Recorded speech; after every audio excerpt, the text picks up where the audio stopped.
सौभाग्यशाली गुरुमुखों, आज का जो सत्संग है वो संजीव मलिक सर जी द्वारा किया गया है। आप सभी गुरुमुखों से विनम्र निवेदन है कि गुरुमुख जन प्रेम पूर्वक होकर इस सत्संग का लाभ उठावें और जो संजीव मलिक सर जी द्वारा बताया गया सत्संग है उसको अमल में लाएं। तो चलिए गुरुमुखों वीडियो शुरू करते हैं। बोलो जयकारा बोल मेरे श्री गुरु महाराज की जय। सत्संग शुरू करते हैं। सब गुरुमुख जन प्रेम पूर्वक बैठकर इस सत्संग का लाभ उठावें। दास अपना कीजिए। इसी प्रकार अपने मन की समस्त वृत्तियों को एकाग्र करके सम्मुख विराजमान श्री सद्गुरुदेव भगवान जी के सुंदर प्यारे स्वरूप को अपने हृदय मंदिर में स्थापित करते हुए मन की समस्त वृत्तियों को एकाग्र करके अपना ध्यान श्री चरण कमलों के साथ जोड़ते हुए प्रेम सहित मिलकर के बोलना जयकारा बोल मेरे श्री गुरु महाराज की जय। श्री सद्गुरुदेव भगवान की जय। गुरु महाराज जी के पावन चरणों में धन्यवाद अदा करते हैं। अपने चरणों की सेवा का जो सुअवसर प्रदान किया है, पहले भी यहाँ पर भगत जी के यहाँ सत्संग हुआ था, एक बार पुनः मौका मिला है सेवा का, तो बड़ी खुशी हुई। बड़े प्यार से उनका आग्रह है और साथ ही जन कल्याण का एक महान उद्देश्य कि किसी तरीके से लोगों को गुरुमुखों के दिल में सद्गुरु का प्रेम बस जाए, किस प्रकार से कर्म बंधनों से मुक्ति मिले और किस प्रकार से ये जो लगातार दौड़ता हुआ मन है इसको शांत किया जाए। आज इन प्रश्नों के साथ हम इन सत्संग की शुरुआत करते हैं।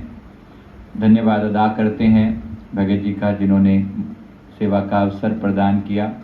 इसी प्रकार आपकी श्रद्धा, आपकी भक्ति, आपका प्रेम बना रहे, गुरु चरणों में हमारी हार्दिक प्रार्थना है। इस धरती पर हम एक उद्देश्य लेकर आए हैं। आमतौर पे किसी इंसान को ये उद्देश्य जब तक गुरु की शरण ना मिले समझ में नहीं आता। उद्देश्य क्या है? बहुत थोड़े लोग इस बात को ढंग से जानते हैं। हमारा संसार में आने का उद्देश्य क्या है?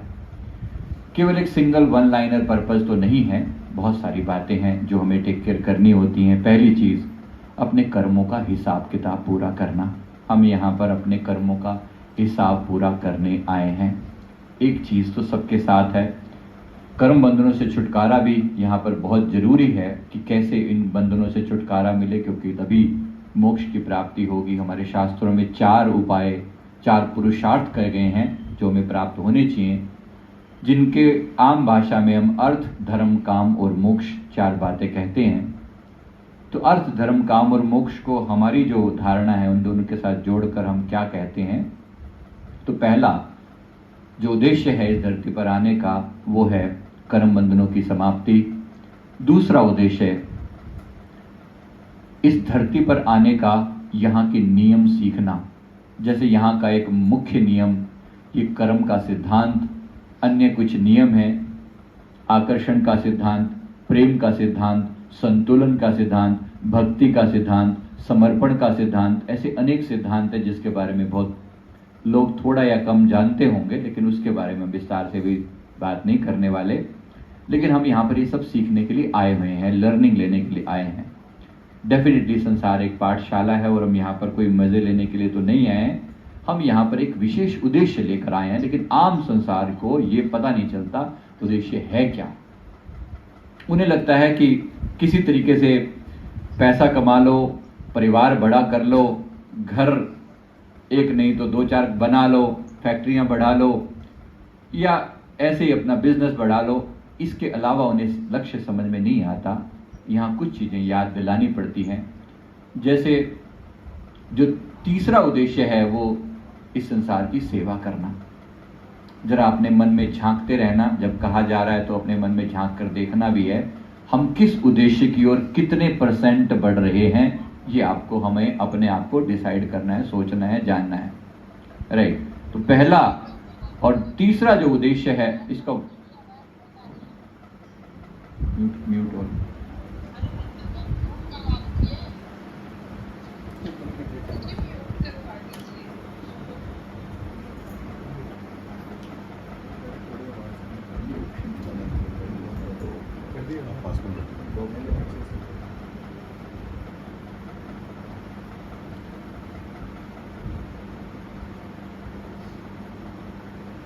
तो जो हमारा इस संसार में आने का जो उद्देश्य है उसको थोड़ा और इलैबोरेट करते हैं। आत्मज्ञान की प्राप्ति, अपने आप को जानना। आप थोड़े इसको थोड़ा साइड में रखिए, मेरा ध्यान बढ़ता है, मुझे 100% कंसंट्रेशन चाहिए। आप थोड़ा साइड में बैठ जाएं, इजी रहेगा, सबको विजिबल हो, राइट।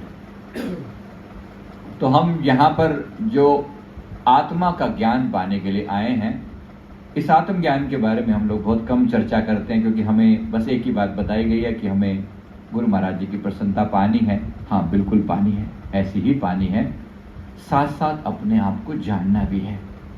बात थोड़ी सी बड़ी है, प्यार से ध्यान से समझेंगे। जानने का ये कार्यक्रम कैसे होता है, क्या है अपने आप को जानना। हम सारा जो प्रयास कर रहे हैं वो खुद को जानने का ही कर रहे हैं।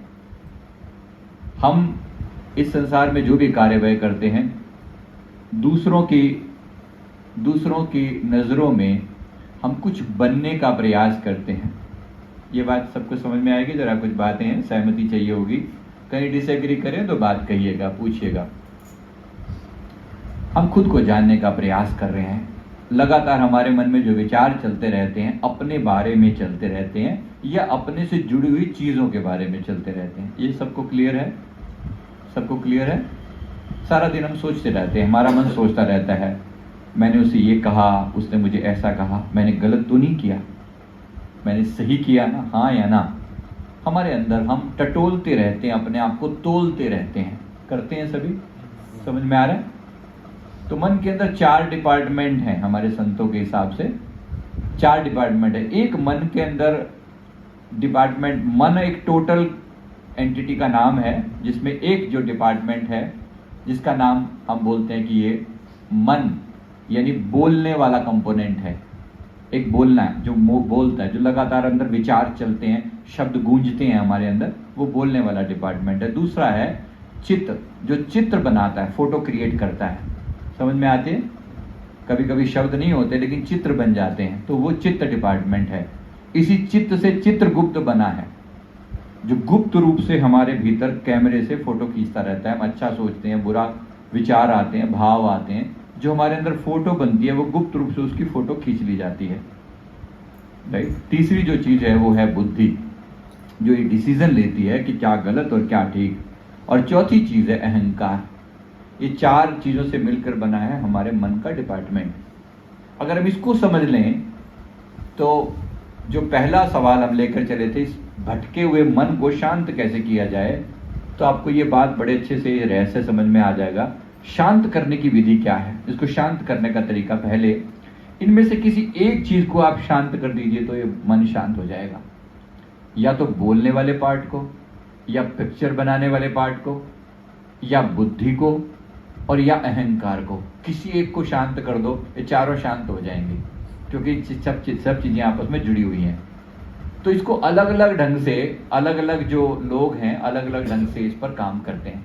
पहली चीज, अगर मन को शांत करना है, विचारों को, बोलने वाले मन को शांत करना है, तो एक काम बहुत जरूरी है कि हमारी ऊर्जा जो है ना, मन के विचारों की ऊर्जा से थोड़ी ज्यादा होनी चाहिए। हमारी ऊर्जा मन के विचारों की एक एनर्जी है, ठीक है। अगर मेरी ऊर्जा मन के विचारों की ऊर्जा से ज्यादा होगी तो मन अपने आप शांत हो जाएगा। अब मेरी ऊर्जा बढ़ेगी कैसे? उसके लिए कुछ प्राणायाम, भस्त्रिका, अनुलोम विलोम, कपालभाति, भ्रामरी। आप अगर हमारा कभी भी लाइव सेशन या कभी भी अटेंड करते हो तो उसमें हम सबसे पहले एक्सरसाइज करवाते हैं। यस, सभी को क्लियर है? क्यों करवाई जाती है? उसका जो मंतव्य है, उसका जो लक्ष्य है, वो इसी बोलने वाले कंपोनेंट को शांत कर देना। जैसे अभी आपके मन में विचार चल रहे हैं, अभी चल रहे हैं विचार, अभी विचार चल रहे हैं, अभी 2 मिनट के लिए अभी ये ब्रीदिंग एक्सरसाइज करो, मन अभी शांत हो जाएगा। कर लो जरा, बात प्रूफ को, प्रत्यक्ष को प्रमाण की आवश्यकता क्या है, राइट? एक बार करके देखिए। तो सिंपली क्या करेंगे, थोड़ा फास्ट ब्रीदिंग करेंगे। सभी को कहा जा रहा है, जो लोग जूम पे जुड़े हैं इन सबको भी निर्देश दिया जा रहा है, जरा ध्यान से सुने। यहाँ सभी कुछ लोग बैठे हैं, तो थोड़ी फास्ट ब्रीदिंग करें। या म्यूजिक का सिस्टम अभी नहीं किया जा सकता तो सब लोग ऐसे ही कर लेंगे, अभी जितना अवेलेबिलिटी है। रिकॉर्डिंग है क्या? परफेक्ट, थोड़ा ढंग से लगाना, राइट, अच्छे से। तो ब्रीदिंग एक्सरसाइज हम करेंगे।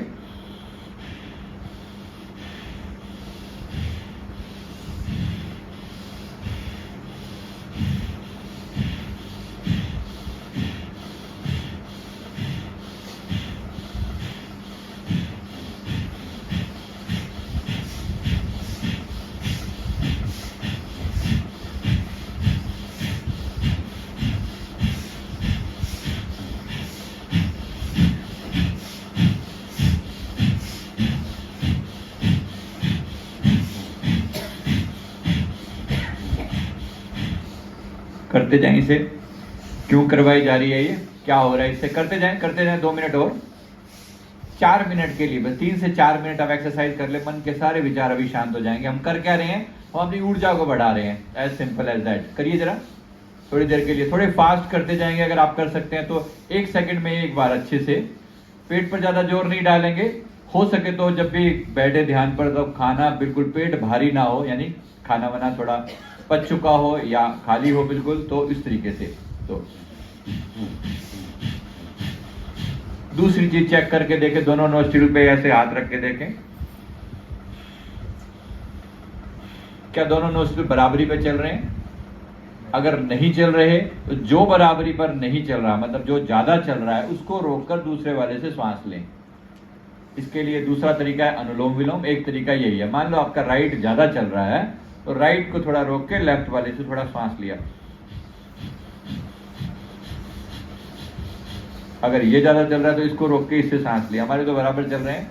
अगर आपको कोई गड़बड़ है तो इसको ठीक करो, अभी कर लो बैलेंस। 2 मिनट लगेंगे, अभी शांत हो जाएगा मन। 2 मिनट के अंदर अपने मन की अवस्था देखो। करो करो करो, भी इतनी जल्दी बैठ मत जाओ। हाँ करो, पूरी बात करो।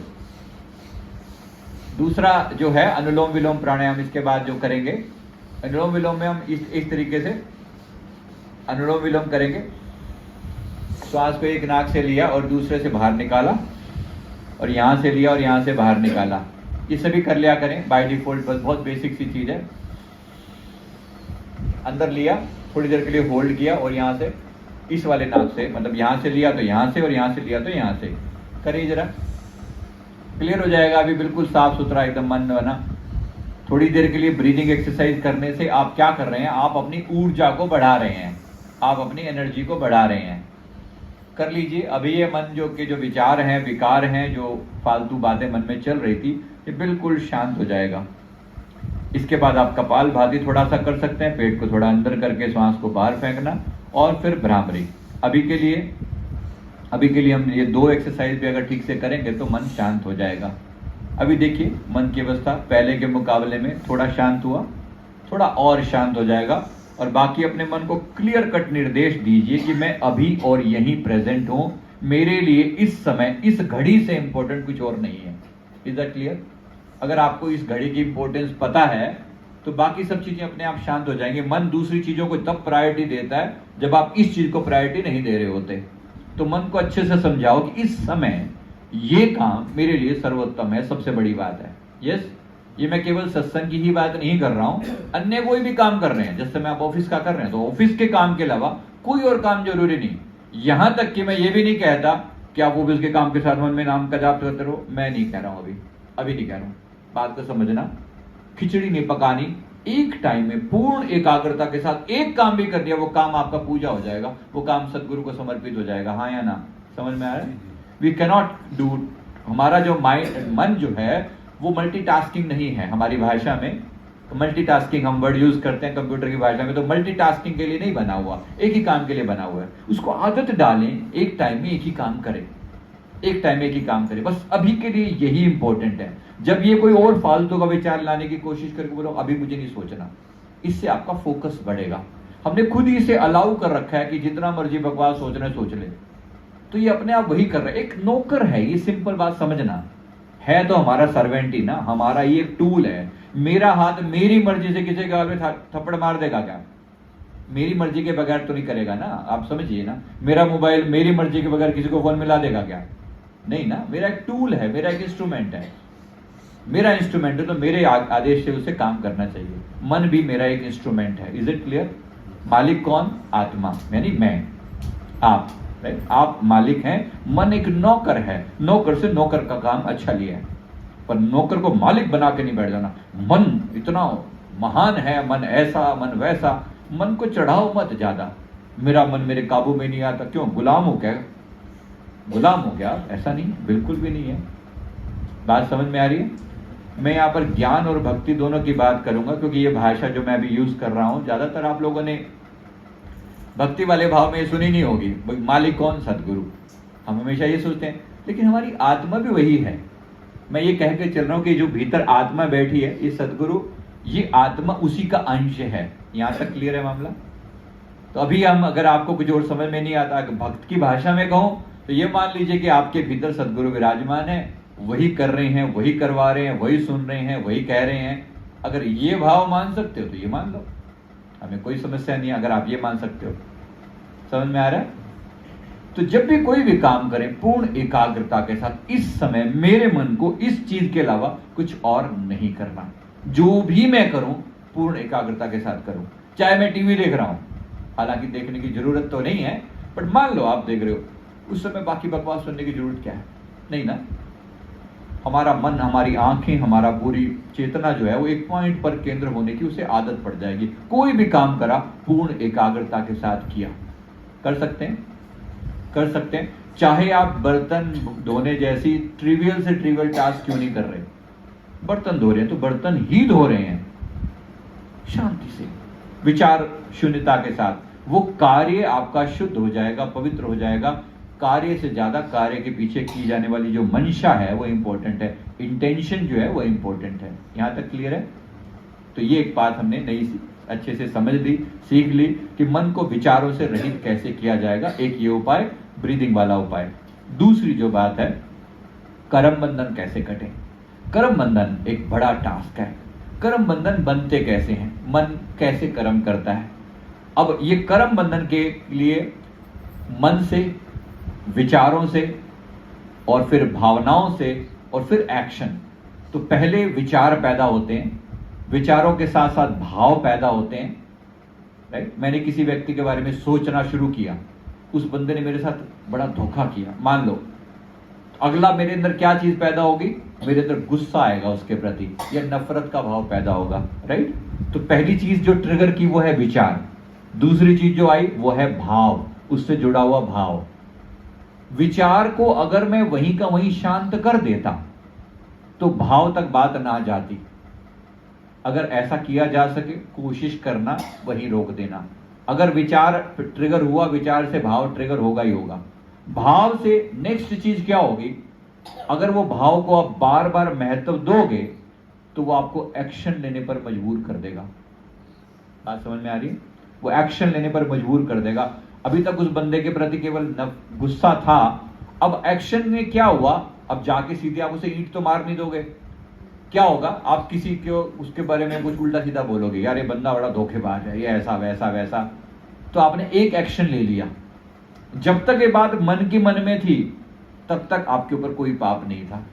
मुंह से निकली, पाप चालू। ये पाप यहां से शुरू हो गया जब आपने बोलना शुरू कर दिया किसी व्यक्ति के बारे में कि ये व्यक्ति ऐसा है वैसा है, ये पाप बनना शुरू हो गया। नेक्स्ट एक मिनट रुकिए। इसके बाद नेक्स्ट क्या होता है? फिर एक्शन, फिजिकल एक्शन में कन्वर्ट होना। अभी तक मैंने मुंह से बोला, हो सकता है कल मैं उसके प्रति उसको मारने दौड़ जाऊं, या उसके ऊपर चिल्ला दूं, या गुस्सा करूं, राइट? कुछ भी नेक्स्ट एक्शन हो सकता है उसके ऊपर। जब मेरे बस में आएगा, उसने मेरे साथ धोखा किया, मेरे बस में आएगा शायद मैं भी धोखा करूं। तो मैं फिजिकल एक्शन पर उतर आया। शुरुआत कहां से हुई थी? एक विचार से, राइट?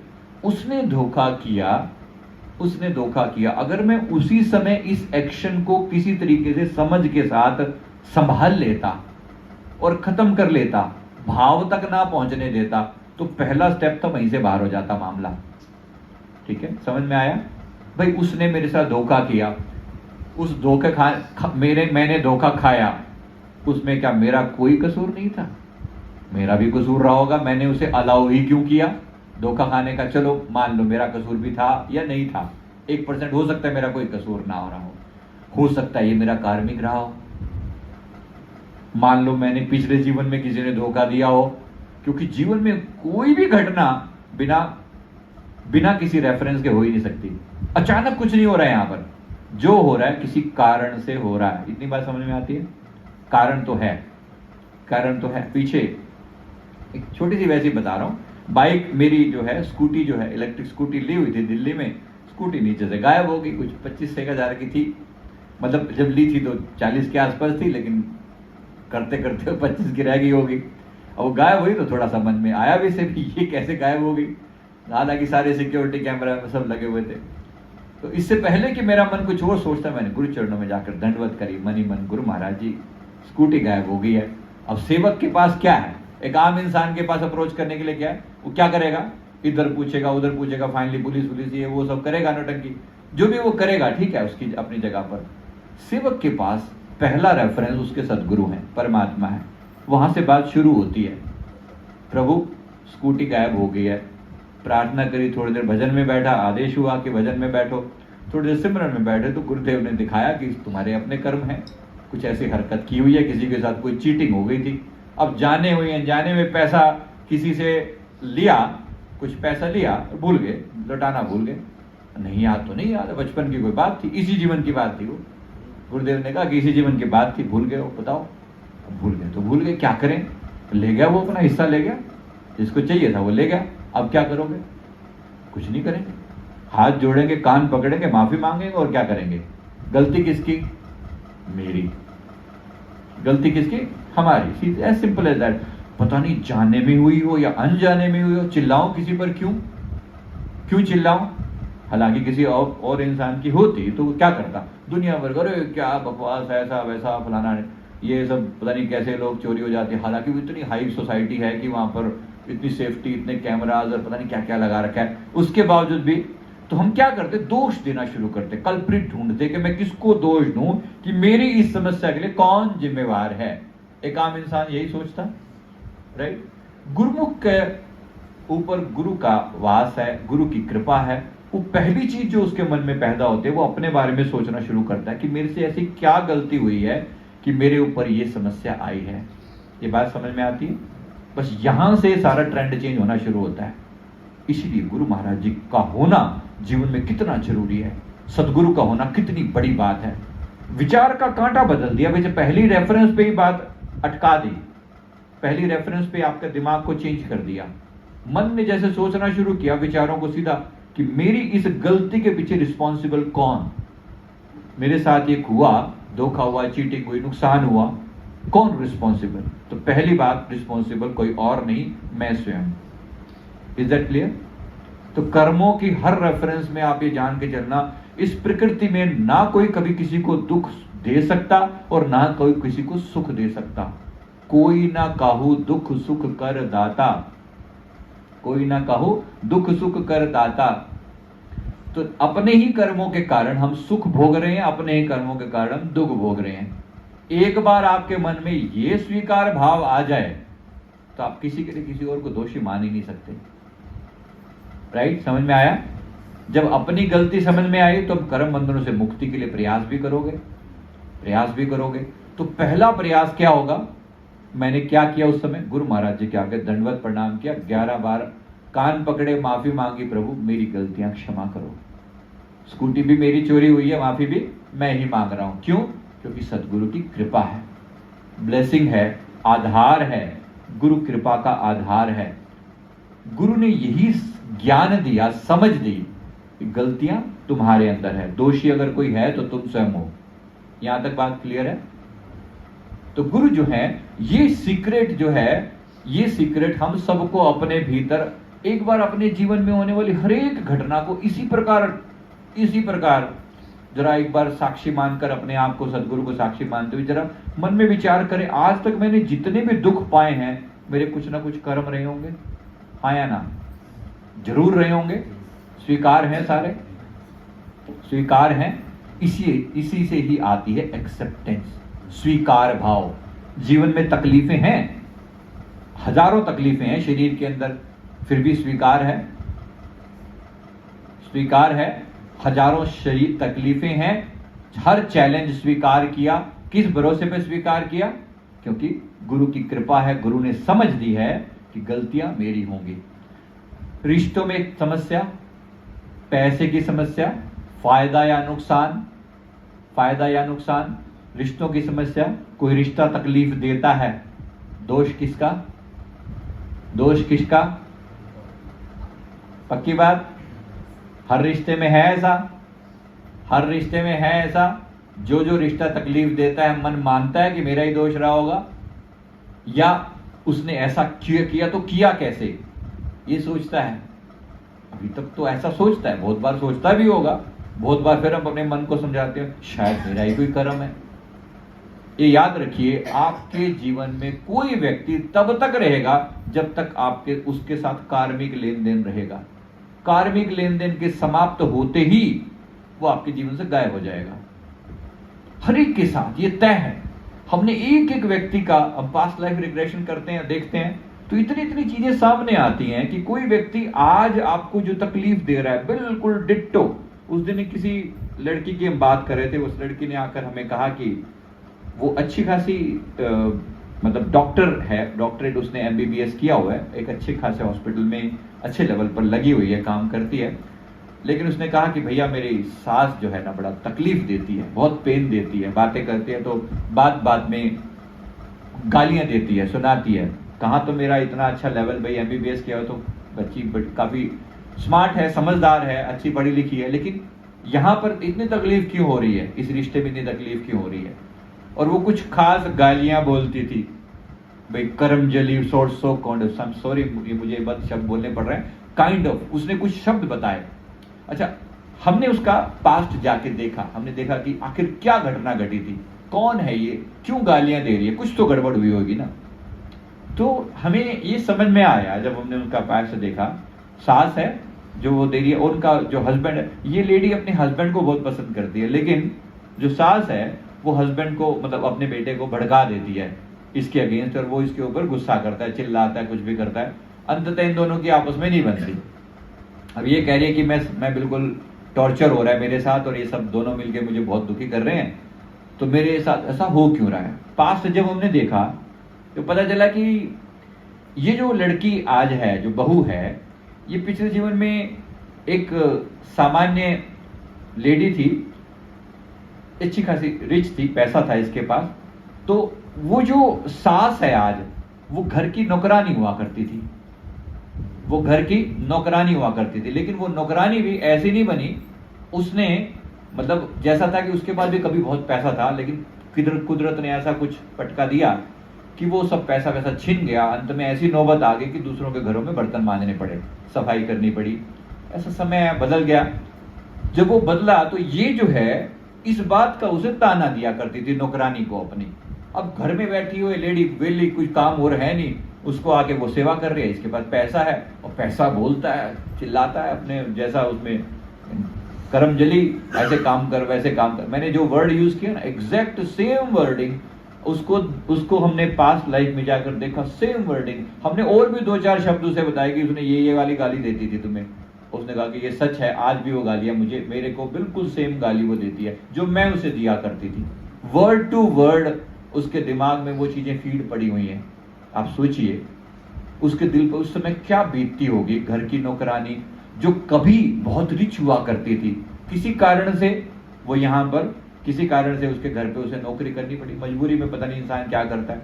अच्छा, एक और बात इसमें कि अभी इनका रिश्ता ये कैसे बना, तो ये जो नौकरानी थी, इनका जो ये पति है, इनका पिछले जीवन में बेटा हुआ करता था। ये जो आज पति है, ये पिछले जीवन में इस लेडी का बेटा था, और वो जो नौकरानी थी वो इस बच्चे को प्यार करती थी एज ए मदर। उसको एक भाव था उसके मन में, मदर का भाव। प्रकृति ने बिल्कुल वही खेल कर दिया। इस जीवन में वो माँ बन गई और ये जो बेटा था ये पति बन गया।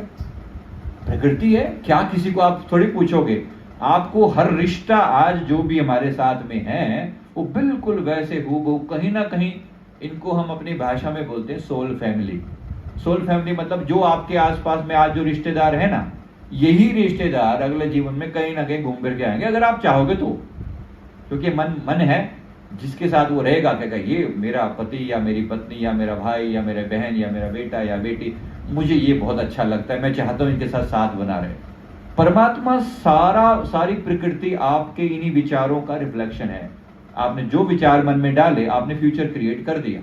परमात्मा ने कहा तथास्तु, तुमने यही परिवार मांगा है तुम्हें यही मिल जाएगा। अब इसमें किसी का कोई दोष नहीं है, सिर्फ और सिर्फ एक प्रकृति का खेल चला रहा है। हमें समझना है कि हर पल जैसे हम अपने मन में कोई विचार उठा रहे हैं, वास्तव में हम अपना फ्यूचर क्रिएट कर रहे हैं। ये बात समझ में आ रही है? क्लियर है? आप अपना फ्यूचर क्रिएट कर रहे हैं। आप जो जो मन में भाव उठा रहे हैं, काश ऐसा हो जाए।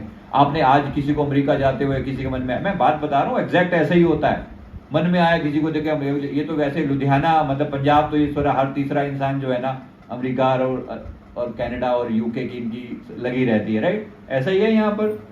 तो सबको शौक है बाहर जाने का, वही सब। अच्छा, जब आप शौक पैदा करते हो, अपने में इच्छा पैदा करते हो, मैंने एंजल से पूछा, अपने गुरुदेव से पूछा कि क्या सच में इनके भाव पूरे होते हैं? क्योंकि हो सकता है, क्योंकि बहुत लोग ऐसे आते हैं हमारे को, तो लोग वो विश डालने के लिए बोलते हैं, तो वो बोलते हैं कि अच्छा क्या विश डाली जी, मैं तो अमेरिका जाना, मैं तू अमेरिका जाना, तो तू जाना, उन्होंने मन में भाव डाला हुआ है। मैं पूछता हूँ कि क्या परमात्मा सच में इनकी विश पूरी करेगा? वहां से आंसर आता है डेफिनेटली यस। हो सकता है इस जीवन में ना हो सकता है इस जीवन में ऐसा नहीं चांस बना, लेकिन इसने जो भी मन में भाव उठाया, प्रकृति वो भाव आज नहीं तो कल नहीं तो परसों, इस जीवन में नहीं तो अगले नहीं तो अगले पूरा जरूर करेगी। तो जरा ध्यान से कर्म बंधन कहां से बन रहे हैं? आपके द्वारा उठाए हुए संकल्पों से कर्म बंधन क्रिएट हो रहे हैं। आप अपना फ्यूचर क्रिएट कर रहे हो। अब आपने अमेरिका जाना तय कर दिया कि अगली बार हो सकता है आपका जन्म अमेरिका में हो, या अमेरिका जाओ और फिर यहाँ पे इंडिया से के लोगों से कनेक्शन बना रहे। एक तो ये पॉसिबिलिटी है, एक ये पॉसिबिलिटी है कि इंडिया और आते बचपन में या कैसे भी करके जल्दी से जल्दी तुम्हारा वहां जाना हो जाए। बिल्कुल पॉसिबल है ये। अच्छा, हो जाएगा तो क्या निकाल लिया आपने? So what? अच्छा, पहुंच गए अमेरिका, सो क्या हो गया?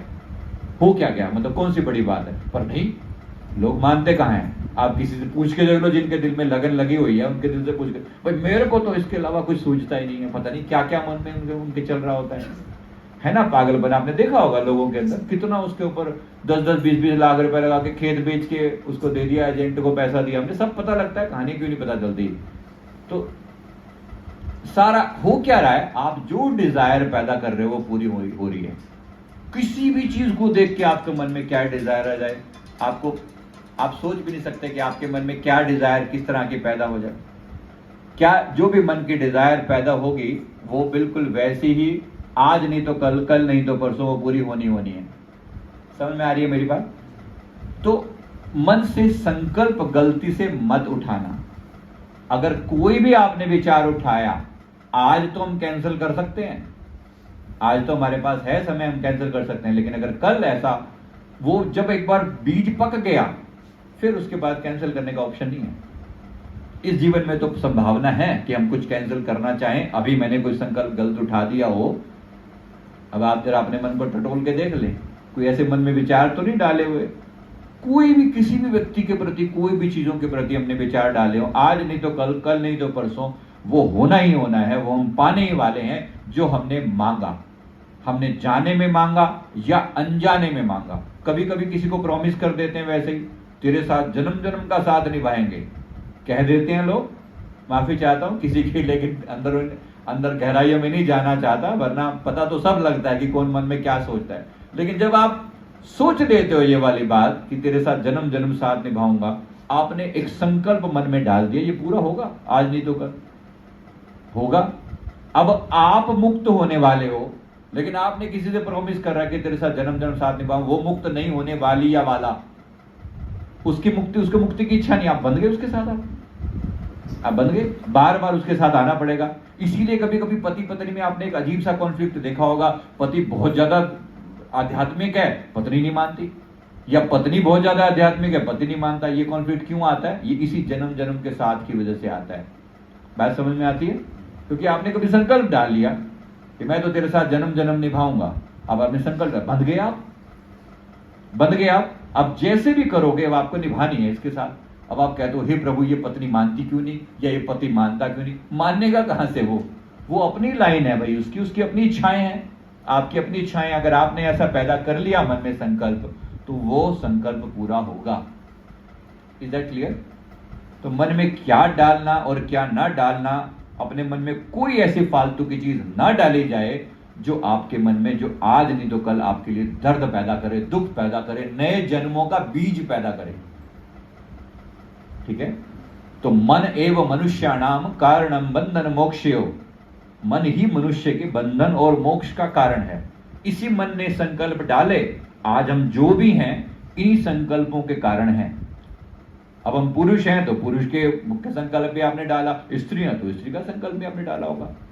आपने देखा कि कितने ही जन्मों में ये रिवर्स हो जाता है मामला, पति पत्नी बन जाता है, स्त्री पुरुष स्त्री बन जाता है, स्त्री पुरुष बन जाती है, पुरुष स्त्री और स्त्री पुरुष। ये बिल्कुल कॉमन सी बात है, और इतना कॉमन भी कि कहां पर आपने जिस भाव से ना, मतलब आपने कहा कि मेरा प्रोफेशन, मैं इस जीवन में, मान लो किसी जीवन में वैद्य थे, मैं ऐसे लोगों की सेवा करना चाहता हूं। प्रकृति ने कहा ठीक है, इस जीवन में वो फिर डॉक्टर बन गया, वो उनका अपना प्रोफेशन है, चलता चला जा रहा है। हमने ऐसा भी देखा है, मतलब जो आर्किटेक्ट है तो वो आर्किटेक्ट ही चला आ रहा है। पिछले समय में कुछ ऐसा ही हुआ करते थे, कुछ ना कुछ जो आप भाव करते हो ना, वो सब प्रकृति वैसा ही वैसा आगे करके खड़ा कर देती है आपको।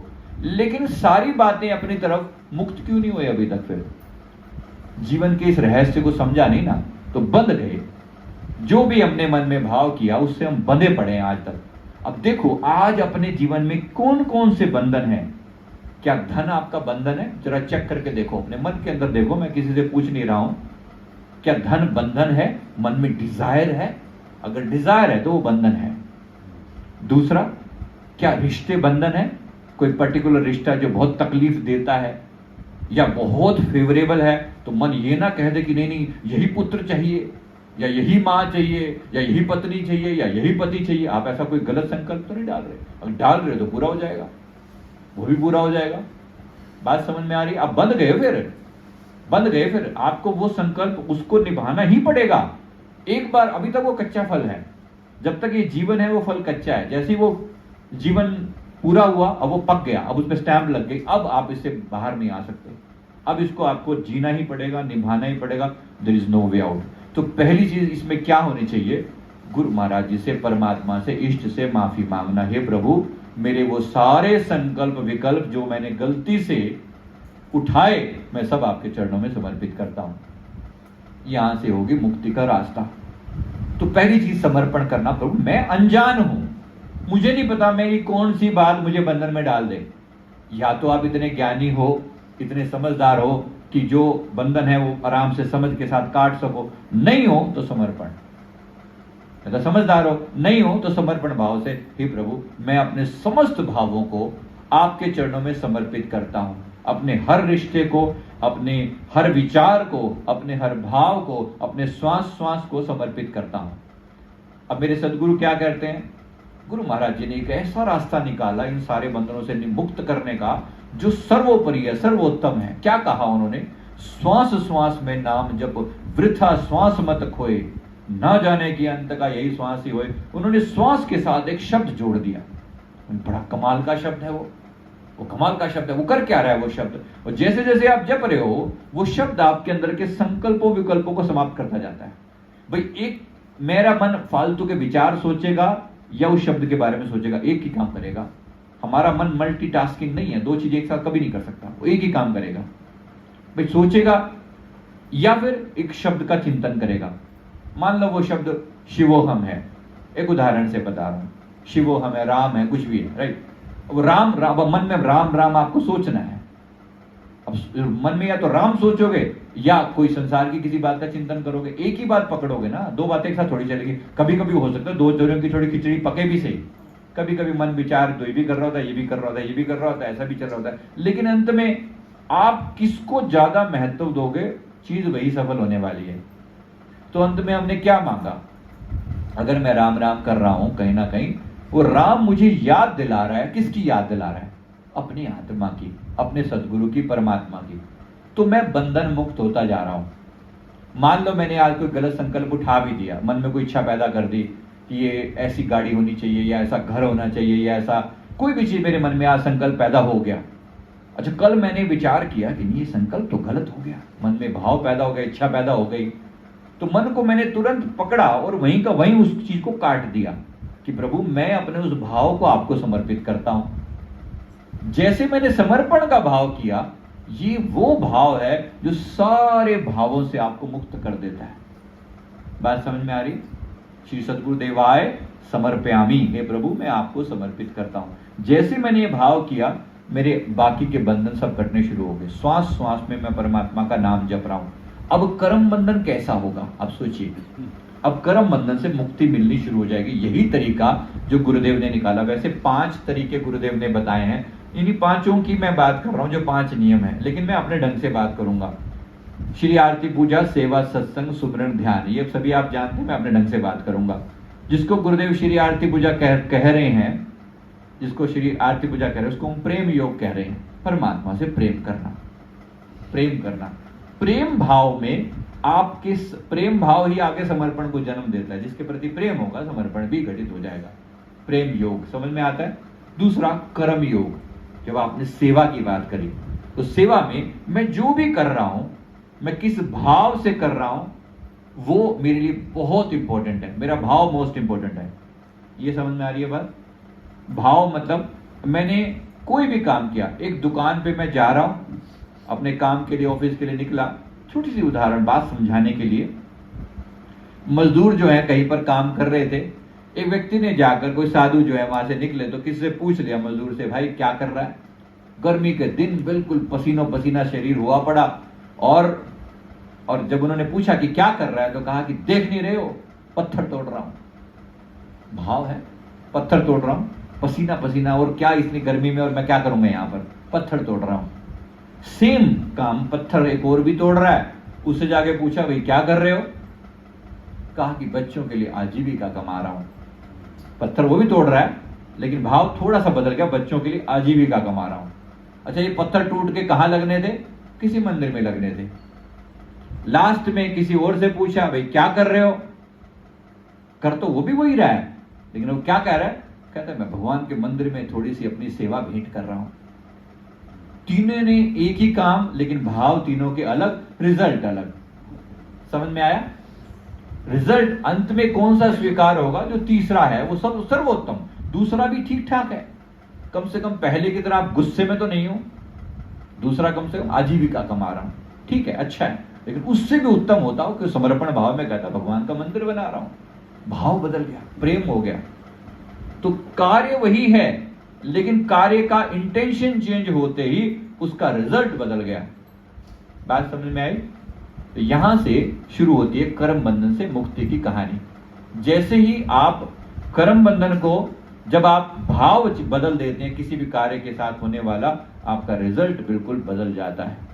तो इस तरीके से ये मन ही बंधन का और मोक्ष का कारण है। हमने बंधन क्या किया? किस चीज ने बांधा था? मैंने संकल्प उठाए, मैंने इच्छाएं पैदा करी, इच्छाओं ने मुझे बांध दिया, इच्छाओं ने बांध दिया। आज तक जीवन में जो भी घटित हो रहा है, मेरी अपनी ही इच्छाएं हैं जो पूरी हो रही हैं। यहां तक कि हमने दुख भी मांगा है, तो अपनी ही हरकतों से मांगा है। मांगा होगा, हाँ या ना?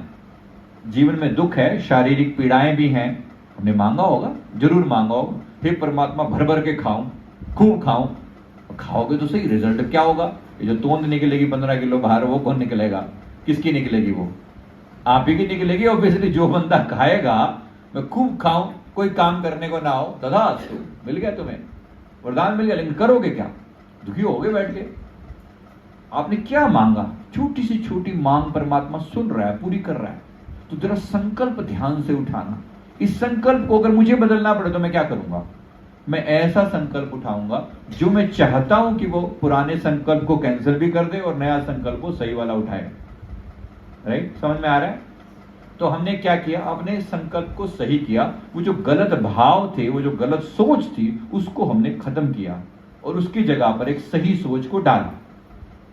अब मैं ये काम करूंगा तो किस भाव से करूंगा, और अगर उसमें मेरी कोई मांग अभी तक बन चुकी है, पुरानी मांगों को मैं ठीक करके क्लियर करूंगा, और आगे से जो मांग उठाऊंगा वो ऐसी होगी जो बंधनों से मुक्त करने वाली होगी। तो मैं क्या करूंगा, परमात्मा के आगे, सदगुरु के आगे प्रार्थना करूंगा, समर्पण करूंगा। हे गुरुदेव, मैं जो भी करूं, मैं चलूं फिरूं, उठूं बैठूं, खाऊं पीऊं, जो भी करूं, आपके नाम का सुमिरन मेरे अंदर चलता रहे। हो सकता है मेरे से हजारों गलतियां होंगी, लेकिन हर एक गलती में अगर मेरे भीतर सिमरन चल रहा है, अगर मेरे अंदर नाम का जाप चल रहा है, तो मेरी वो चीज आपको समर्पित हो गई। अब कोई इच्छा मन में छोटी मोटी पैदा हो भी गई हो, आपने देखा होगा भक्तों की अधिकतर इच्छाएं, मन में कुछ हुआ नहीं, कुछ मन में ऐसे ख्याल आ गया कि वो कोई रसगुल्ला खाना है या कोई ऐसी चीज, कोई भी खाने का ख्याल आया, अब पाएंगे कि वो कुछ जल्दी ही पूरी भी हो जाती है वो बात। आपने इच्छा मन में डाली नहीं और पूरी हुई नहीं। ये कैसे होता है चमत्कार? ये वही जो चमत्कार के बारे में मैंने अभी बोला ना, ये वैसे ही घटित होता है। आपने यहां संकल्प डाला और प्रकृति, क्योंकि आप उस समय की आपकी वाइब्रेशन कैसी है, आप नाम का जाप कर रहे हो, आगे पीछे थोड़ी देर पहले आपने नाम का जाप किया, तो वो जो आपका भाव पैदा हुआ वो सीधा यूनिवर्स को जाकर समर्पित हो गया। आपने नाम का जाप किया और साथ में कोई मन में इच्छा सी पैदा हो गई, वो तुरंत पाओगे कि वो इच्छा जो है भगवान के चरणों में पहुंच गई और उसको पूरे होने का पूरा साधन बन गया। तो वो संकल्प आज नहीं तो कल, अभी थोड़ी देर में हो सकता है पूरा हो जाए वो। तो इस तरीके से आप पाओगे कि पूरी प्रकृति जो है आपका साथ देने लगती है, क्योंकि सतगुरु लगातार आपकी उन विचारों को सुन रहे हैं, देख रहे हैं, जान रहे हैं कि ये बच्चा किस कंडीशन में, इसने क्या मांग रखी है। गुरु महाराज जी से कुछ भी छुपा नहीं है, तो हमारे मन के हर संकल्प को पूरा करने का भाव उनका रहता है। पर बात यही है कि हम मांग क्या रखें। तो सबसे उत्तम जो तरीका है यहाँ पर वो है समर्पण का भाव, प्रेम का भाव। अगर रख सकते हैं तो ये, अगर ये नहीं रख सकते तो फिर दूसरी चीज है, वो है साक्षी भाव। साक्षी का मतलब होता है विटनेस समझकर काम करना, कि मैं करता नहीं हूं, करता जो है ये शरीर के द्वारा कुछ किया जा रहा है, मैं पीछे साक्षी हूं, मैं देखने वाला हूं। अगर आप इस ज्ञान भाव में आ सकते हैं तो ज्ञान हो जाए। कोई है यहां पर ज्ञान करने वाला, या सब प्रेम वाले हैं? प्रेम वाले हैं कि मेरे भीतर परमात्मा बैठे हैं, ये परमात्मा वाला भाव है। ज्ञान वाला भाव क्या है कि मैं साक्षी मात्र हूं, मैं करता नहीं हूं, ये शरीर करता है तो करता है, मैं इसको जानने वाला हूं, देखने वाला हूं। यह बात समझ में आ रही है? इनमें से कोई एक रास्ता अपना लो, आपके हर कर्म जो है वो, हमारे कर्म बंधन समाप्त होने शुरू हो जाते हैं। इसके अलावा अगर मान लो आप किसी समस्या में अटके हैं, मान लो पिछले जीवन का कोई कर्म बंधन आ ही गया और भारी भरकम कर्म बंधन है, तो आप कोई भी ऐसा पुण्य कार्य है जो आपके द्वारा, गुरु महाराज जिसे कहते हैं निष्काम सेवा करवाना, अब उस निष्काम सेवा के द्वारा वो बड़े बड़े बंधन काट देते हैं। निष्काम सेवा के द्वारा कोई छोटा सा काम, आपके घर में कोई समस्या आने वाली है या आ चुकी है, धन की समस्या चल रही है, और वहां पर आप आश्रम में गए तो वहां पर कहा कि आप यहाँ पर 1100 रुपए इस सेवा के लिए आप पैसा दो, कहोगे पहले पैसे की समस्या चल रही है और यहाँ इस बात के लिए पैसा मांगा जा रहा है, ऐसा क्यों? वास्तव में उसी पैसे की समस्या आई क्यों है, पहले ही समझ लीजिए। पैसे की समस्या के पीछे कारण ये है, कहीं ना कहीं आपने किया तो किसी का पैसा चुकाना है जो आपने चुकाया नहीं है, जो आपसे लिया जा रहा है किसी तरीके से। पैसे की समस्या आने का मतलब क्या है? जो था वो चला गया। तो या तो किसी का पैसा चुकाया जा रहा है आपके उस पैसे के थ्रू, या फिर जो कहीं से पैसा आना था वो पैसा आ नहीं पा रहा है। पैसे की समस्या क्यों आ रही है? कोई ना कारण तो रहा होगा। तो जो भी कारण रहा है, अब उसका समाधान क्या है? आपने कभी, हो सकता है आपके पास पैसा रहा हो लेकिन आप पैसे की कदर ना की हो, उस पैसे से किसी का भला ना किया हो, इस वक्त आप पैसे को तरसोगे, फिर जरूर तरसोगे। हर व्यक्ति की समझ लेना अच्छे से, पैसा था, कदर नहीं थी, आज पैसा आपके पास नहीं होगा, आपको दिया नहीं जाएगा, रूल है सिंपल सा। तो अब उसने क्या करना चाहिए उसको? तो इस वक्त क्या करना चाहिए? उस धन का, जिसकी चीज की कमी है वो बांटो, थोड़ी सी मात्रा में सही लेकिन बांटो। बात समझ में आ रही है? अन्न की कमी है, धन की कमी है, तो धन के रूप में बांटो, अन्न के रूप में थोड़ी मात्रा में, थोड़ा सा 1%, आधा %, लेकिन निकालो, ताकि परमात्मा आपको आदत डलवाए आपके हाथों से। कभी पैसा था, कदर नहीं थी, आज आपके पास पैसा नहीं होगा, राइट? कभी रिश्ते थे, कदर नहीं थी, आज आपके पास रिश्ते नहीं होंगे। रिश्तों की कदर नहीं थी, प्यार नहीं दिया किसी को, तो प्यार की कमी होने वाली है। राइट? शरीर था लेकिन शरीर का ख्याल नहीं रखा, बीमारियां होने वाली हैं। कुछ तो था, कुछ तो आपने नियम तोड़े हैं, हमने तोड़े हैं, तब जाके गड़बड़ हुई है। अब गुरु महाराज क्या करते, जैसे ही आप कोई ऐसा काम करते हो, जैसे आपको सेवा में कहीं लगा दिया, अब आप लंगर चला रहे हो, किसी की सेवा कर रहे हो, वहां पर लोगों के या तो बर्तन साफ कर रहे हो या कुछ भी करते हैं, सभी सेवा अपने अपने लेवल पर करते हैं, किसी ना किसी लेवल पर सेवा तो करते होंगे कहीं ना कहीं। जहां संभव हो सके शारीरिक सेवा मैंडेटरी है सबके लिए। सेवा किसी ना किसी रूप में जरूर कीजिए, तन से, धन से, मन से, विचारों से, भावों से, सब तरह से सेवा। तन से सेवा, किसी भी जगह पर चले जाइए, अगर नहीं होता, हमने कितने ही लोगों को देखा है, कितने ही लोगों को हमने ये सजेशन दिया है। पीछे ये जलंधर की कुटिया की बात थी, बीना बाई जी की कुटिया है वहां पर, तो वहां पर वो एक लड़की का बता रहे थे, उसको कोई लेडी को वो मणका, ये जो कमर में होते हैं ना, ये उसमें कोई मणका हिला हुआ, डिस्क जो है वो इधर उधर कुछ वो मणका हिला हुआ था कुछ, तो ये है कोई 4-5 साल पुरानी घटना। तो उसमें बाई जी के चरणों में विनती करी, उसमें बाई जी ने उसको कहा भी ठीक ठाक है, उसने कहा कि नहीं मेरी कमर में बहुत तकलीफ है, डॉक्टर ने कहा वो मणका फलाना हिल गया है। अच्छा हिल गया तो फिर क्या, तो वो इलाज चल रहा है। अब कई महीने हो गए इलाज, वो चले जा रहा है, पता नहीं क्या इलाज है वो कई, लेकिन उसको कहा है कि ज्यादा इंप्रूवमेंट नहीं हो रही। वो बेचारी परेशान थी, तो फिर बाई जी ने एक बार कहा कि मैं कहूँ कुछ काम मानेगी? उसने कहा कि जी बोलो। बोले तो यहाँ पे पोछे लगा। पोछे कैसे लगाऊं, मेरी हालत ऐसे खराब, में से बैठा ना जाए, तो पोछे लगाने की बात कर रहे हो? जैसे भी तुमसे होता है करो जरूर। तो पहले उसको स्टैंडिंग पोछा दिया, और वो पोछे से, स्टैंडिंग पोछे से और जैसे तैसे करके उसने थोड़ा सा लगाया।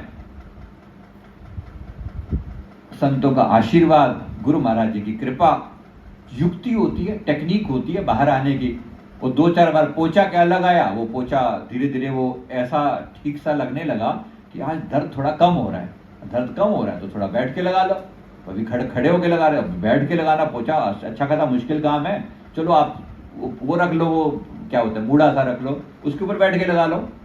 तो वो ऐसे लगाने लगी, धीरे धीरे वो भी ठीक होने लगा, और बात जब सुधरने लगी तो कुछ 15 दिन बीते, वो उसके बाद जब उसको लगा कि पेन तो बिल्कुल कम हो गया है, बहुत कम हो गया, फिर जाके वो रिपोर्ट देखी तो कह भी सारे मणके के तेरे सारे ठीक हैं। किसकी कृपा से? श्री गुरु महाराज जी की कृपा से। बोलो जयकारा बोल मेरे श्री गुरु महाराज की जय। तो सेवा की, और सेवा से वो फिजिकली जो भी तकलीफ थी वो दूर हुई। ऐसे हमने कितने ही लोगों को बोला है कि तुम्हारी अगर कोई फिजिकल तकलीफ है, या इवन मेंटल भी है, या बाकी कोई समस्या भी घर पे आई हुई है, जाओ और किसी भी जगह पर जहां पे संगत के पैर पड़ते हो, तुम अपना सिर वहां टेक दो, कमाल हो जाएगा। करके देख लेना। परमात्मा कोई दुश्मन नहीं है हमारा, सिर्फ सुधार चाहता है। खास तौर पे किसी भी गुरुद्वारा साहब में जहां पर एंट्री होती है ना, जहां पर वो पैर अपने वो छुआ कर जाते हैं, उस जल को लेके अपने माथे पे सिर छिड़क लेना, हजारों कर्म नष्ट हो जाते हैं वहां पर। ये कृपा है, ये ब्लेसिंग है।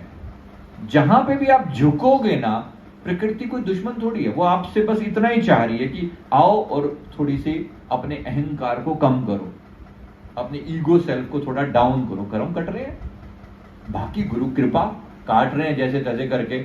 हमने देखा है, अनेक तरीकों से देखा है। मेरे पंचम शहनशाह बेंगलोर में विराजमान थे, कुछ बेंगलोर में देखा आपने आश्रम बेंगलोर वाला, किसी ने अगर दर्शन किए होंगे, वहां पर सुंदर सा अच्छा छोटी सी जगह है, कोई बहुत बड़ी तो नहीं है, लेकिन अच्छा आश्रम है, सुंदर। तो वहां पर मैं उस समय वहां प्रेजेंट था गुरु चरणों में, मेरी वहीं जॉब थी, तो मैं सेवा करते 99 की बात है ये।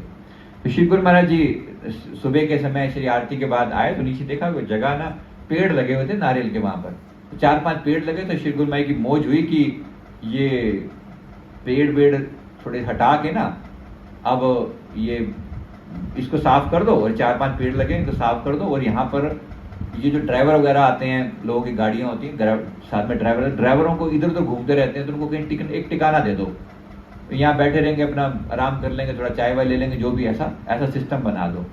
सबने कहा जी ठीक है, सुबह आदेश हो और शाम तक हो जाना चाहिए, शाम को तक हो जाना चाहिए। सब लगे पूरा दिन, सबने खूब जम के मेहनत करी, सेवा करी। इधर उधर हम भी लगे रहे थे, साथ में सेवा कर रहे थे। तो गुरुमाई की कृपा थी, तो वो पेड़ वेड़ काटने में अंदर जैसे जैसे करके सबने खूब सेवा करी। सारा दिन सेवा करने के बाद वो जब तैयार हो गया वो सारा, और एक छत सी पा दी, छज्जा पा दिया ऊपर वो बिठाने के लिए, और थड़ा सा बना दिया। श्री गुरु महाराज जी शाम की श्री आरती के बाद फिर नीचे कृपा करी और पूछा कि भाई सेवा हो गई है सारी? सबने कहा जी बिल्कुल हो गई है। सबको बुलाया, अब प्रसाद दइए। जरूर। प्रसाद देने के लिए प्रसाद का टब मंगाया, और देखिए वो टेबल ढूंढे, टेबल ना मिले। मैं उस समय श्री गुरु महाराज के मतलब दूरी पे ऐसे पास में खड़े, मैं नहीं कह रहा कि मैं बहुत पास खड़ा, दूरी पे थे। मन का भाव था कि गुरु महाराज जी, वो मेरी साइकिल कहीं पीछे खड़ी हुई थी। मैंने कहा प्रभु थोड़ी सी यहाँ पे भी कृपा दृष्टि कर लो। महाराज जी ने पता नहीं कैसे करके इस साइकिल कितनी खड़ी होती है, वो कहीं ना कहीं एक नजर डालनी थी, तो खैर साइकिल को उठा के पीछे कर दिया गया। बात थी नजर पड़ने की, बस कृपा दृष्टि। एक दृष्टि तारे गुरु पूरा। गुरु के पास क्या सामर्थ्य होता है वो हमने अपने शहंशाह की निगाहों से देखा है। देखा है सबने उन सुंदर निगाहों का चमत्कार, जिसने भी देखा है। संपूर्ण परमात्मा हमारी आंखों के सामने, और इस रूप में क्या दर्शन दे, इससे ज्यादा क्या बताएं। वो परमेश्वर परब्रह्म भगवान खड़े हैं। अच्छा, वहां पर प्रसाद का टब लेके वो बंदा खड़ा और हम लोग पीछे खड़े हुए। सेवादार थे तो सेवादार की तरह श्री कुमार जी यहाँ खड़े, तो हम पीछे खड़े हुए थे। श्री कुमार जी कहा वो लाओ भाई, वो रखे किनू, वो टेबल ना मिले कोई। अब लीला उनकी अपनी, टेबल कहाँ से मिले? एक लड़का खड़ा हुआ था, हम ही में से कोई एक था, उसके साथ हमारे साथ सेवा कर रहा था। इधर आ, उसको लड़के को बुलाया, उसको ऐसे करके टेढ़ा करके खड़ा कर दिया, ऐसे उसके ऊपर ये रख दिया, टब रख दिया। टेढ़ा करके लड़का खड़ा हुआ है, उसकी पीठ के ऊपर टब रख दिया। अब सोचिए करीब करीब वो गुरु महाराज जी इतनी संगत थी, सबको प्रसाद अपने कर कमलों से बांट रहे हैं। तू भी आ, फिर हाल चाल पूछ रहे हैं, तू भी सेवा की है? अच्छा ले, तू ज्यादा की है, ले तुझे ऐसे। तो बड़ी खुशी से मौज से सबको प्रसाद बांटा। लगभग 15 मिनट लगे होंगे। हम सोचा भाई ये लड़का की तो इसका आज की तो हालत इसकी इतनी खराब, 15 मिनट आप ऐसे टेढ़े होके कैसे खड़े हो सकते हो? उसकी पीठ के ऊपर वो रखा प्रसाद का, और 2-4 बार वो भरा भी गया दोबारा से, वो फिर रिफिल किया गया, तो दोबारा करीब करीब वो लड़का। उसके बाद जब सबको प्रसाद हो गया तो उसके बाद श्री गुरु महाराज ने कहा हूं तू खड़ा हो भाई। अब वो खड़ा हो तो उसके पूछते हैं कि भाई, बड़ा मुश्किल से उसको सीधा ही ना हुआ जाए। उसको जब सीधा हुआ जैसे तैसे करके, और गुरु महाराज जी के चरणों में उसने फिर ऐसे हाथ जोड़े, तो गुरु महाराज ने कहा ठीक है। उसने दर्द से करा रहा था, हम कृपा है, ठीक है। तो गुरु महाराज जी ने फिर, पता क्यों बनाया तेनू अजे, असी क्यों तेनू टेढ़ा किया होया अज, पता लगे तेनू? स्वामी जी नहीं पता। गुरु महाराज जी प्रेम महात्मा साथ में खड़े थे। महात्मा ने विनती करी कि स्वामी जी, गुरु महाराज फरमाते हैं कि गधे का जन्म होना सी तेरा, ਇਹੋ ਜਿਹੇ ਭੈੜੇ ਕਰਮ ਕੀਤੇ ਹੋਏ ਸੀ, गधे का जन्म होना सीगा। ये ਜਿਹੜੇ 15 मिनट ਕੀਤੇ ਨੇ, ਉਹ 15 साल ਦਾ गधे का जन्म तेरा खत्म कर दिता है। बोल जयकारा बोल मेरे श्री गुरु महाराज की जय। सतगुरु शिष्य के बंधन काटे, गुरु का शिष्य विकार ते हटे, विकारों से हट जाता है। सतगुरु ऐसे बंधन काटते हैं। तो दो बातें यहाँ पर, कैसे उस सेवक के बंधन काटे पर ऐसे सतगुरु जिसको मिले हों, ये तो उनके लिए है, और जिनको ना मिले हों उनका क्या हो। अब आपको सबको तो मिले हैं, धन्य भाग मनाएं कि ऐसे कोई गुरु हमारे साथ हैं जो हमारे अंतर में सारे कर्मों का हिसाब किताब जानते हैं। क्या किसको पता है किसी के मन के अंदर, पता नहीं हम कौन कौन सी हरकतें करके बैठे हैं, कौन कौन सी हरकतें करके बैठे हैं। मुझे बहुत अच्छे से याद है, कुछ समय, ये करीब पुरानी बात है, ये किसी ने बताई थी। तो उन्होंने कहा कि भाई जी एक ना उस समय, ये शायद 80s की 1980 या 90 के आसपास की बात होगी। तो भाई जी उस समय कोई सामान जो है घर से भर के आज जैसे गुरु महाराज जी के दर्शनों के लिए जा रहे थे, तो जनरल डब्बे पे सफर कर रहे थे। जनरल डब्बे में वैसे भीड़ भाड़ बहुत ज्यादा होती है, और उन्होंने एक ट्रंक रखा हो। पहले ट्रंक चलते थे ना, अब तो टैचियां वैचियां हो जाती हैं, बैग होते हैं। तो ट्रंक था उस समय, और ट्रंक में कुछ 10,000 के करीब कुछ अमाउंट रखी हुई थी। 100 के नोट हुआ करते थे तब, तो 100 के नोट जैसे उसमें रखे हुए थे, उसको ऊपर से आगे और सामान सुमान बांध के रखा हुआ। तो जैसे वो सामान उसमें वो रखा हुआ, और वो बैग जो जो ट्रंक था वो कोने में पड़ा हुआ, मतलब जहाँ से एंट्री करते हैं दरवाजा ट्रेन में, तो वहाँ एंट्री के पास ही था। और भाई जी कुछ हुआ होगा, किसी को दांव लगा होगा, किसी को समझ में आ गया होगा, भाई जी बार बार ट्रंक टटोल रहे होंगे, तो देखने वाले जानते हैं वो कैसे करके वो पैसे जो हैं 10,000 कुछ थे वो गायब हो गए। जब उसने भाई जी ने उन्होंने देखा, वहां पहुंचे श्री आनंदपुर में, तो बड़े दुखी हुए कि स्वामी जी, और 10,000 उस समय बड़ी बात थी, अब से 30 साल पहले बहुत बड़ी बात हुआ करती, 10,000 रुपये। 10,000 रुपये जो गुरु महाराज जी के चरणों में पहुंचे, स्वामी जी 10,000 लेके आई सा हो, जैसे बोलते हैं वो कौन सी मुल्तानी में बोलते हैं ना, कैसे बोलते हैं, हाँ 10,000 लेके आई सा होता, रस्ते ही वो सारे गुरु महाराज ले गया होता। मैंने श्री गुरु महाराज फरमाते, तू तो ठीक है ना भाई जी, तू तो ठीक है। स्वामी जी आप जी कृपा नाल मैं ठीक हाँ, तू तो ठीक है। उन्हें तेनू मार के छड्डना सीगा, उसने तेनू मार के छड्डना सीगा। ये तो 10,000 ही तेरा कम बन गया है। जयकारा बोल गुरु महाराज दा। गुरु महाराज ने सब जयकारा बुलवाया, और धन तुम तेरे धन भाग है, तेरी जान बच गई है, वरना जो हिसाब किताब था वो ऐसा था कि उसने तेरे को मार देना था। ये बात जो 10,000 में निबट गई है ना, शुक्र मनाना नाओ गुरु महाराज जी का। बोलो जयकारा बोल मेरे श्री गुरु महाराज की जय। बोलो बंधन काटने वाले भगवान की जय। बोलो दुख भंजन भगवान की जय। घटघटवासी भगवान की जय। इसी प्रकार बंधन काटते हैं, एक एक व्यक्ति के लिए सोचते हैं, बस एक ही चीज चाहिए, सेवक का समर्पण। अब ठीक है, हमारे साथ कोई प्रत्यक्ष लीला हो तो एक अलग बात है, ना हो तो घर पे लीलाएं नहीं हो रही क्या? यहाँ भी तो बंधन कट रहे हैं। सदगुरु ने जो बंधन काटने का जिम्मा लिया है वो केवल वहां ही थोड़ी है, वो घट घट में बैठे हैं, तो हमारे घर में बंधन नहीं कट रहे। कभी ऐसा होता है कि आप गिरे और ऐसा लगता है कि यार कुछ लगना तो कुछ बड़ा सा था, लेकिन पता नहीं कुछ हुआ ही नहीं, ठा करके गिरे और कुछ हुआ ही नहीं। हमारे साथ तो बहुत बार रखा है। इसके साथ छत से गिर के बच गए। छत से गिर महीना हुआ है, अभी 1 महीना। छत से गिर के बच गए। बोलो जयकारा बोल मेरे श्री गुरु महाराज की जय। गुरु महाराज ऐसे ही अपने सेवक की रक्षा करते हैं। कम से कम मैं 25 से 30 बार गिरा हूं, मुझे जितना पता है, बिल्कुल ठा एकदम सीधे। गुरु महाराज रक्षा कर रहे हैं, जैसे जैसे बचा रहे हैं, पता भी नहीं चलता। और सेवक करते हुए तो फिर पूछो मत। कोई फर्श होता है वहां पर, आप दक्षिणानंदपुर में जाओ तो वहां तो फर्श होता है, तिलक ना होता है, और सब्जी वब्जी गिरा दी किसी ने तो गिरना बड़ी कॉमन सी बात है वहां पर। कई बार तो कपड़े वपड़े बिल्कुल पूरे सब्जी होती थी गिरी हुई कहीं पे, पता नहीं आप कहाँ निकल रहे हो, किसने क्या वो कर रखा है, पानी गिरा रखा है, या जो 2 लाइनें होती हैं, लाइनों के बीच में जो जगह होती है, जब आप चल रहे होते हो पता नहीं ध्यान जाए ना जाए कर जगह पर, तो वहां पर कई बार ऐसा हो जाता है। उठाएगा कोई नहीं, उठाएगा भी कौन? गुरु महाराज उठाने वाले हैं सबके, और कौन उठाएगा? लेकिन है ना, फिर भी रक्षा हो रही है ना, रक्षा हो रही है ना। कैसी कैसी हमने हरकतें होती हुई देखी हैं। ये बंधन कौन काट रहा है? गुरु महाराज जी का सबसे बड़ा कार्य इस सेवक के लिए है बंधन काटना। कैसे इसको मुक्ति दी जाए, कैसे इसे मुक्त किया जाए, कैसे इसके दुख दूर की जाए, क्योंकि सबसे बड़ा दुख जो है वो ये कर्मों का है, भारी भरकम ये है। इसको मुक्त कराने के लिए गुरु महाराज ये सारा खेल रचते हैं। हमारे जीवन में आने वाला हर छोटे से छोटा या बड़े से बड़ा दुख कर्मों के कारण से है। इसलिए गुरु महाराज जी जो ये लीला चल रही है, जो श्वास श्वास में नाम जपा रहे हैं, जो हमारे मन को शांत कर रहे हैं, जो हमारे से सेवा करवा रहे हैं, ये सिर्फ और सिर्फ हमारे कर्म बंधन काटने के उपाय हैं। इसलिए प्यार से, एकाग्रता से, भाव से कोशिश करें नाम का जाप। और जो आरती पूजा के दौरान गुरु महाराज कितने कर्म बंधन काट देते हैं। कहते हैं अगर आप आरती पूजा किसी ने एक बार विनती करी, वो गुरु महाराज जी के आगे उसने प्रार्थना करी कि स्वामी जी, वो ना हर आरती के बाद ना अपनी कोई अरदास गुरु चरणों में लगाता था। आरती फिनिश होती, लास्ट में फिर कहता गुरु महाराज जी ये वाला काम अटका पड़ा है, जरा करवा दो। ऐसे कोई भी काम होता, आरती फिनिश होने के बाद जो है गुरु चरणों में कहता। तो गुरु महाराज जी एक बार उनने श्री चरणों में गया तो गुरु महाराज से साथ ही पूछ लिया उसने कि मैं ना हर आरती के बाद जो है आपको ऐसे ऐसे प्रार्थना करता हूं, आप मेरी प्रार्थना सुनते हो? उसने गुरु महाराज से पूछ रहा जाके।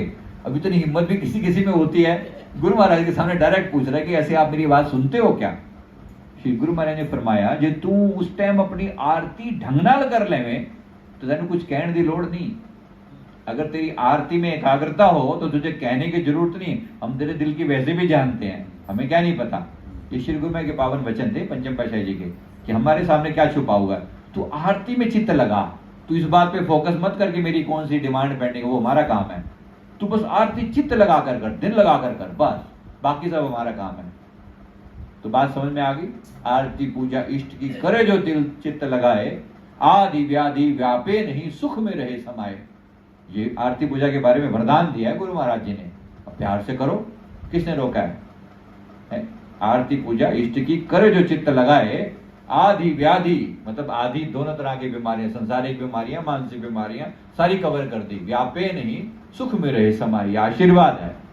अब इससे ज्यादा परमात्मा गुरु महाराज क्या कहें, अलग अलग तरीकों से बता रहे हैं सेवक के बंधन काटने के लिए कैसे कैसे उपाय करते हैं। आपने वो 84 लाख योनियों वाला मैंने पहले कभी बताया होगा, तो दो छोटी सी बात है। गया गुरु महाराज जी के सामने कोई बंदा, और श्री गुरु ने उसको देख के बोले भी ये जड़ा भगत है ना, ये कर्म बड़े कैड़े ने, बड़े कैड़े, किसी के सामने इशारा कर रहे हैं उसको, और बात महात्मा जी से कर रहे हैं, ऐसे करके इशारा कर रहे हैं। उसको कहीं भी लगा कि भाई कुछ भी हो, अब उसके आवाज तो नहीं सुनाई थी कि गुरु महाराज क्या फरमा रहे हैं, लेकिन डर गया वो, कुछ तो ऐसा कह रहे हैं। श्री गुरु महाराज ने महात्मा से जाके पूछा कि स्वामी जी मेरे बारे में क्या कह रहे हैं? कह रहे तेरे कर्म बड़े कह रहे हैं, तेरे को 84 भोगनी पड़ेगी।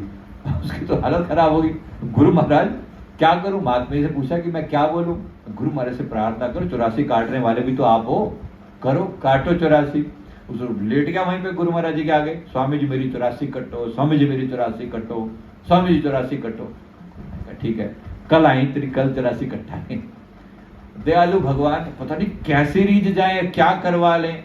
अब सोचिए गुरु चरणों में कोई ऐसे तो नहीं पहुंच गया होगा ना, इतने पुण्य भक्ति प्रभाव मिटी सकल, धर्मदास के पीर, कोटि जन्म के पुण्य से सदगुरु मिले कबीर। अगर कोटि जन्म के पुण्य जागे हैं तो वहां तक पहुंचे है ना, तो जाहिर सी बात है चाहे इतने बुरे कर्म भी होंगे, मान लो 84 के भी कर्म लिखे होंगे, लेकिन इतने पुण्य भी तो है कि गुरु महाराज जी के प्रत्यक्ष सामने खड़ा है, वो पुण्य तो है। जब इतनी बात है तो फिर गुरु महाराज जी दयालु है, वो तो कुछ ना कुछ तो बहाना लगाना है उन्होंने। तो आए और अगले दिन गुरु महाराज जी ने कुछ इंतजाम कर रखा था, तो अगले दिन आया, कहते लाइन में लग के सामने आ गया। महात्मा ने कहा कि जाके कह दियो, फिर आके अपनी बात की, 84 कट दो, स्वामी जी 84 कटो, स्वामी जी 84 कटो। गुरु महाराज जी खड़े, तो गुरु महाराज जी ने विराजमान होकर ना ऐसे, वो महात्मा जी वो गोटियां लेके आओ, गोटियां बना रखी थी, वो गोटियां ऐसे बिखेर दी सामने। कोई गोटियां सी थी किसी खेत की, क्या थी पता नहीं, वो गोटियां क्या थी, वैसे ऐसे डाल दी और उसको कहा कि ये ऐसे कूद जाए, यहाँ से कूद के ना इसके इस गोटियों के पार निकल जा। वो कूद गया, फिर कहता स्वामी मेरी 84 कटो। सर लिवन ने कटता दी तेरी 84, ये 84 गोटियां थी जो इसके पार करवाया तेरे को। वो पूरी 84 गोटियां थी, वो 84 गोटियों को पार करा के 84 लाख योनियां काटने वाले भगवान की जय। बोलो जयकारा बोल मेरे श्री गुरु महाराज की जय। ये गुरु कृपा है, गुरु कृपा ही केवलम, शिष्य परम मंगलम। सेवक का कोई परम कल्याण कर सकता है तो वो सदगुरु है। कैसी छोटी छोटी बातों से इतनी बड़ी बात करके दिखा सकते हैं, ये परमहंस सदगुरु हैं। ये कोई छोटी मोटी, और मैं कहना नहीं चाहता किसी के बारे में कोई ऐसे शब्द नहीं बोलना चाहता, लेकिन कोई ऐसी कोई हस्ती नहीं है जो ये जानते नहीं है या जिनके पास कंट्रोल नहीं है। सुप्रीम कंट्रोलर है इस समय के, सुप्रीम मास्टर हैं, पूरा ब्रह्मांड इनके कंट्रोल में है। यहां आने वाली, इस धरती पर आने वाली हर छोटी से छोटी या बड़ी से बड़ी घटना उनसे पूछ कर घटित होती है। तो पता होना चाहिए कि वो कौन हस्ती के मालिक हैं। पूज्य महात्मा जी ने बता रहे थे कि उस दिन श्री सदगुरुदेव भगवान अंदर विराजमान थे, श्री पंचम पातशाही जी की बात कर रहे थे। कहते अंदर देखा तो पहरे वाले महात्मा जी को कह रहे गुरु महाराज जी अंदर ना किसी से बात कर रहे हैं, कोई देवी खड़ी है अंदर से।